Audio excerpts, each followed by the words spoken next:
નમસ્કાર મિત્રો, હું અમી મજમુદાર આપની સમક્ષ રજૂ કરું છું ગરવી ગુજરાતમાં પ્રસિદ્ધ અલકા પ્રમોદ લિખિત વાર્તા ગોરંભો. સૌજન્ય હર્ષવર્ધન ત્રિવેદી, જ્યોતિ ગુપ્તા. ભાવાનુવાદ રાજુલ કૌશિક, બોસ્ટન, USA.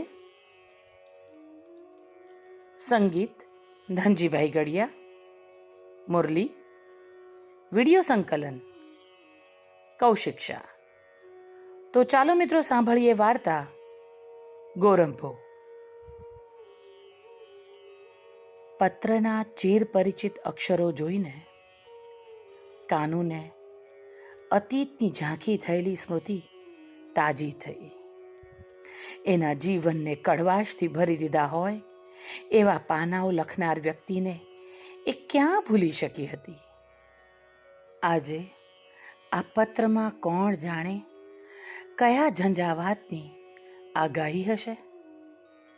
યદ્યપિ પત્ર પર સારાનું નામ હતું, છતાં દીકરીના જીવનમાં અનાવશ્યક હસ્તક્ષેપ થાય એવું ન ઈચ્છતી કાનુ પત્ર વાંચવા અધીરી બની. પત્રનું લખાણ વાંચીને તે અકળાઈ. પત્ર અસીમનો હતો. 16 વર્ષ પછી એને સારા યાદ આવી હતી. અસીમે આટલા વર્ષનો પ્રેમ એક સામટો વ્યક્ત કરીને સારાને મળવાની ઈચ્છા પ્રગટ કરી હતી. સારા અસીમ પાસે જશે તો એનું શું થશે? પુનિત સામે એની કેવી કફોડી હાલત થશે?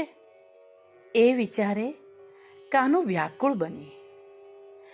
માંડ મનને સ્થિર કરીને રસોઈની તૈયારી આરંભી, છતાં ચહેરો એની વ્યાકુળતાની ચાડી ખાતો હતો.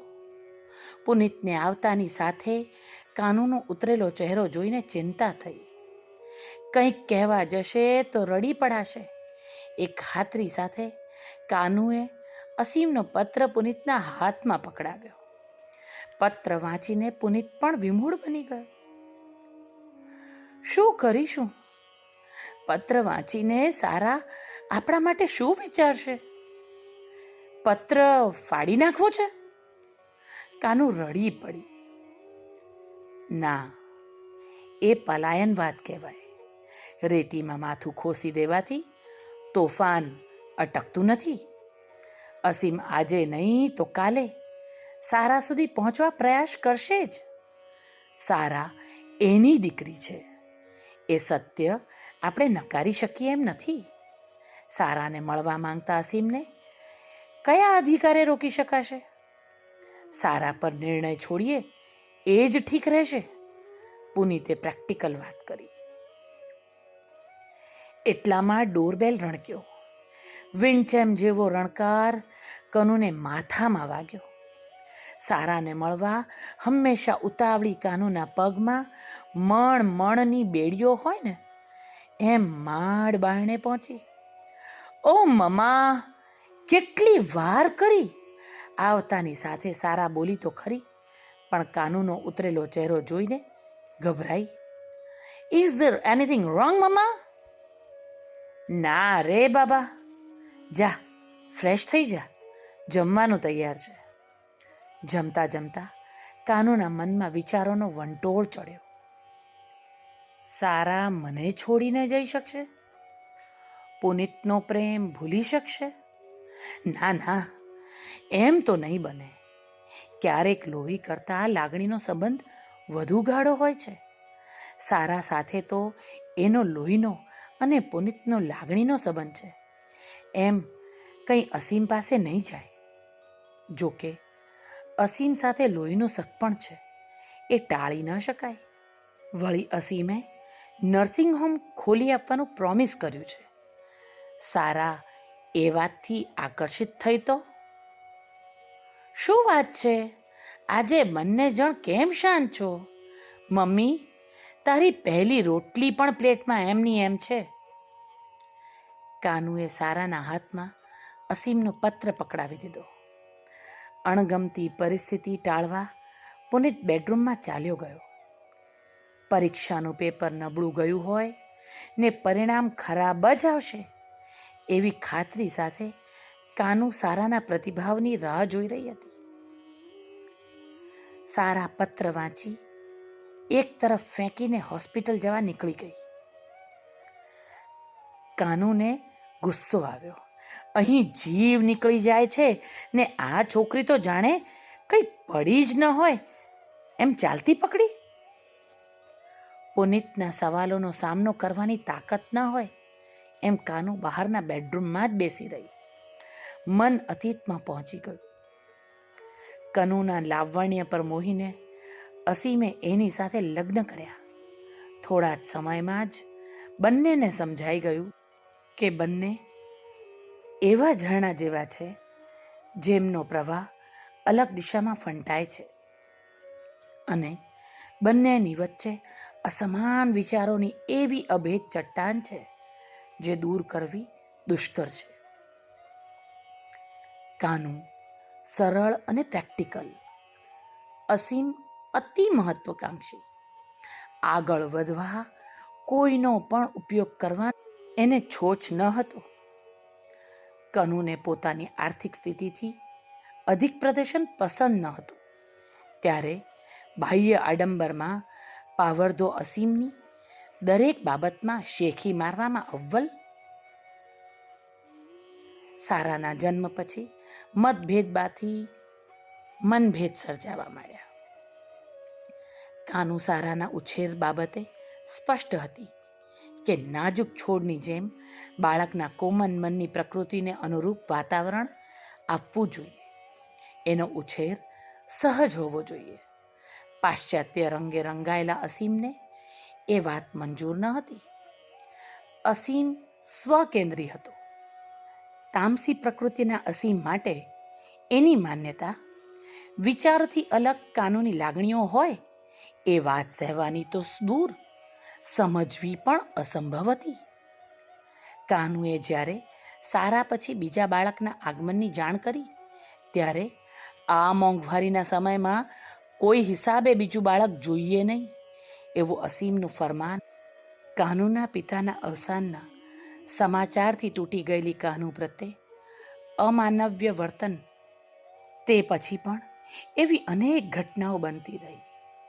કાનુને અસીમ પાસે હૂંફની અપેક્ષા હોય ત્યારે એનો હંમેશાનો કઠોર વ્યવહાર કાનુ માટે અસહ્ય બનવા માંડ્યો. અંતે સારાને લઈને કાનુએ અલગ થવાનો નિર્ણય લઈ લીધો.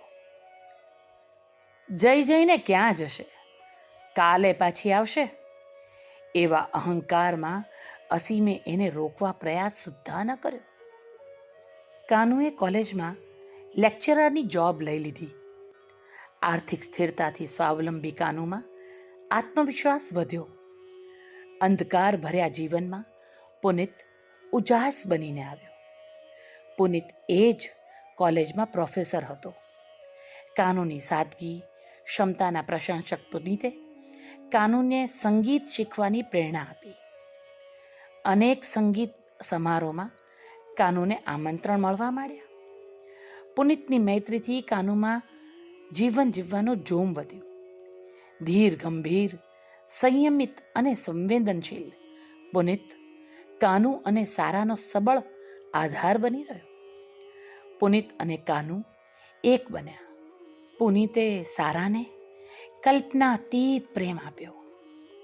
સારાના મનમાં અને કાનુના જીવનમાં જે અસીમનું અસ્તિત્વ નામશેષ પણ ન રહ્યું એ અસીમને અચાનક સારા યાદ આવી. યાદ આવે એનું કારણ હતું સારા હવે સફળ અને ખ્યાતનામ ડૉક્ટર બની ગઈ હતી. અસીમ એની સો કોલ્ડ ઉચ્ચ સોસાયટીમાં સારાના પિતા તરીકે તેની ઓળખ પ્રસ્થાપિત થાય એમ ઈચ્છતો હતો. કોણ જાણે વિચારોમાં કેટલો સમય પસાર થઈ ગયો અને કાનુ ને ધ્યાન જ ન રહ્યું. સારા આવી ત્યારે સાંજના 5 વાગી ગયા હતા. ઘરમાં આવીને સીધી એના રૂમ તરફ સારાને જતી જોઈને કાનુના મનમાં ઉચાટ થયો. ઘણી વાર સુધી સારા બહાર ના આવી. એણે શું નિર્ણય લીધો એ જાણવા કાનુ સારાના રૂમમાં ગઈ ને ત્યાં જ થંભી ગઈ. સારા નાનપણમાં અસીમે આપેલા રમકડા બેગમાં ભરતી હતી. એ જોઈને કાનુના હૃદયમાં ફહાળ પડી. અંતે લોહીનું સકપણ જીત્યું કે અસીમે હોસ્પિટલ કરાવી આપવાના પ્રલોભનથી સારા લોભાઈ ગઈ. સારાને જોઈને હેબતાઈ ગયેલી કાનુ લિવિંગ રૂમમાં જઈને બેસી પડી. થોડી વારમાં જ અસીમ આવ્યો. સારા બેગ લઈને બહાર આવી. કાનુના હૃદયના ધબકારાની ગતિ કાબૂમાં ન હતી. આવો મિસ્ટર અસીમ. દીકરી, હું તારા પપ્પા. જાણું છું, મારા મનમાં તમારી યાદ અકબંધ હતી. અત્યાર સુધી કોઈ ફરિયાદ વગર તમને મારી સ્મૃતિમાં જાળવ્યા એનો પુરાવો આ રમકડા છે. પણ મિસ્ટર અસીમ, ક્યારેક તમને હું યાદ ન આવી? તમને ક્યારે એ વિચાર ન આવ્યો કે નાનકડી દીકરીને તમારી કેટલી જરૂર હશે? તમે શું ચૂકી ગયા છો એની જાણ સુદ્ધા છે ખરી? પપ્પા કોને કહેવાય, પપ્પાની જવાબદારી શું હોય, એનો વિચાર ક્યારે ન આવ્યો? મારા પપ્પા એ છે જેમણે ડગલે ને પગલે મારા સુખ દુઃખની પરવા કરી, દરેક ક્ષણે મને સંરક્ષણ આપ્યું. મારા પપ્પા એ છે જે મારી સફળતાને નહીં, મને પ્રેમ કરે છે. તમે કેમ ધારી લીધું કે તમે કહેશો ને હું તમારી સાથે ચાલી નીકળીશ? આજે આ રમકડા પરત કરીને હું માત્ર કબાટ જ નહીં, મારા મનનો ખૂણો ખાલી કરી રહી છું. આંખ બંધ કરીને સારાને સાંભળતી કાનુને ઘરની બહાર જતા અસીમના પગલાં સંભળાયા. એ દોડીને પુનિત પાસે ગઈ. પુનિતના ચહેરા પર સંતોષ અને આનંદ જોઈને સમજી ગઈ કે પુનિતે આખો સંવાદ સાંભળ્યો છે. સવારથી ગોરંભાયેલા વિચારોના વાદળો વિખરાઈ ગયા. સંધ્યા સમયનો ઉજાસ આજે વધુ ઉજ્જવળ લાગ્યો. ભાવાનુવાદ રાજુલ કૌશિક, બોસ્ટન, USA.